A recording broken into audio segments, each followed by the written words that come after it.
Alright guys, since I forgot to show it off in the tutorial, I'm going to show that this does in fact do data and everything works. So I'm going to plug that in and it will just show up on the computer.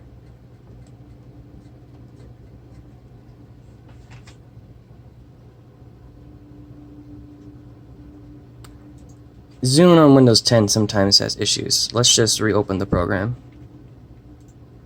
There we go. Yeah, see, it wasn't not working. It is working. It's just that Zune on Windows 10 and 11 sometimes, the program by the way, sometimes has issues. But it's still quite usable. Anyway, it works. Easy peasy.